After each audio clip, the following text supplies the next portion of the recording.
Initiate vigilante mode.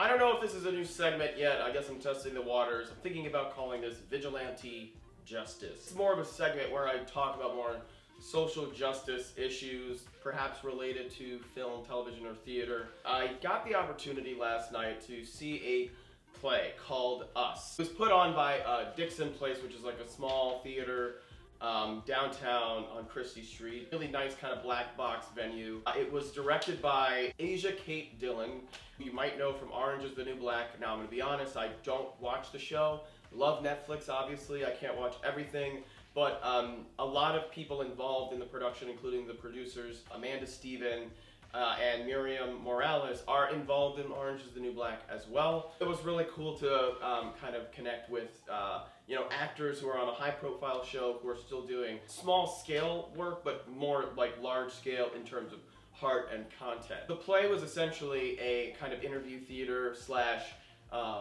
transcription theater piece, like in the kind of tradition of the Anna Devere Smith play. It's more like reporting on the cases of police brutality, police shootings of young black people. What's interesting about the play is that it is done by an all-white cast. I find that very fascinating, and we, there was a talk back after the show where we certainly did bring that up, and I think that the play itself was very, very interesting, compelling to hear the words said by these, African American people through the visage of a white person, to see and hear those words, try to determine like the actor's connection with those words and stories. I'm actually not sure about the run of it. I will put like the some info in the description just to make sure that you guys can check out like their website.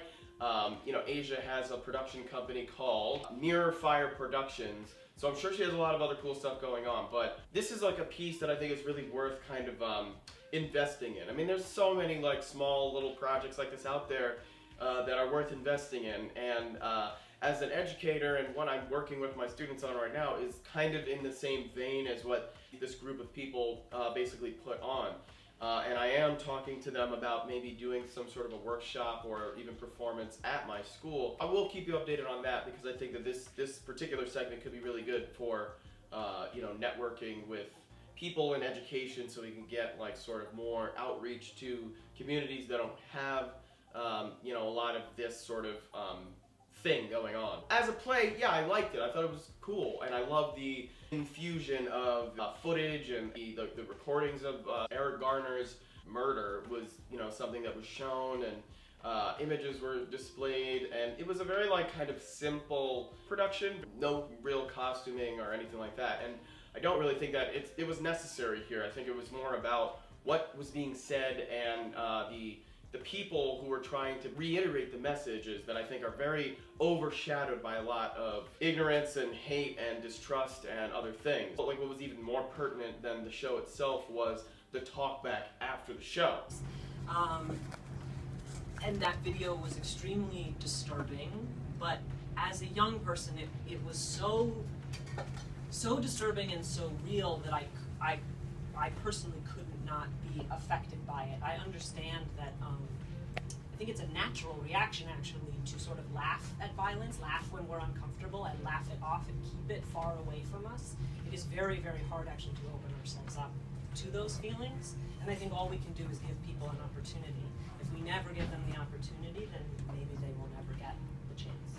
I think that that's a great thing about like live theater or a film, which is like the interaction with the audience. I think we underestimate the power of community, or that the power of theater can really bring people together.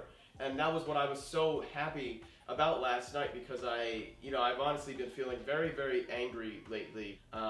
Being helpless to do anything about it, and there's no legislation to create any sort of accountability for this kind of stuff. These guys continue to walk. All I think we were trying to do last night in this little like think tank was just just to really be honest and have a conversation. And that's what I was talking about in the Birth of a Nation video, which is that the conversation is really where it starts. Not only the healing, but the next steps begin. There were some really wonderful things said. One person raised the point about how we really only have these blunt instruments of communication, like these terms, white and black. These are, man-made constructs that were basically politically and economically designed to separate us. So I am fine being identified as a black person, and I know that some people don't like to be identified as really anything, and I think that is everyone's individual prerogative, how they identify. We were really, just really uncovering a lot of things through the conversation. We talked a lot about white guilt, about white shame, about performers in the piece who were actually coming to terms with their own unconscious racism. There's just so much to be said and so much to be done, and so much more output to be there. And I don't think everybody's gonna get it right. I don't think anybody's gonna say the right or perfect thing. I mean, did I think this was a perfect show? Not necessarily, but I think that, again, it's what the intent is. I think about intent a lot as an artist myself. Like, what am I trying to say?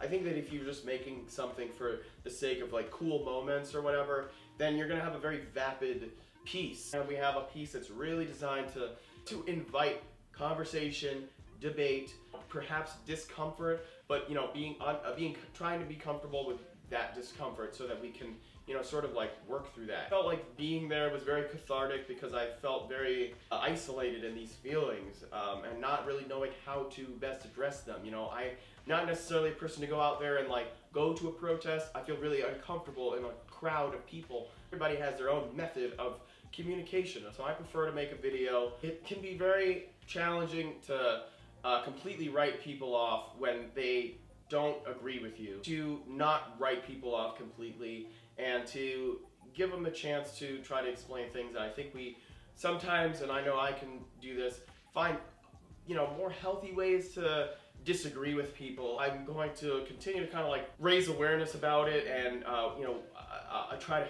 do what I can to sort of help this piece. I certainly want to help create pieces like this in the future. And that's basically what I have to say about this.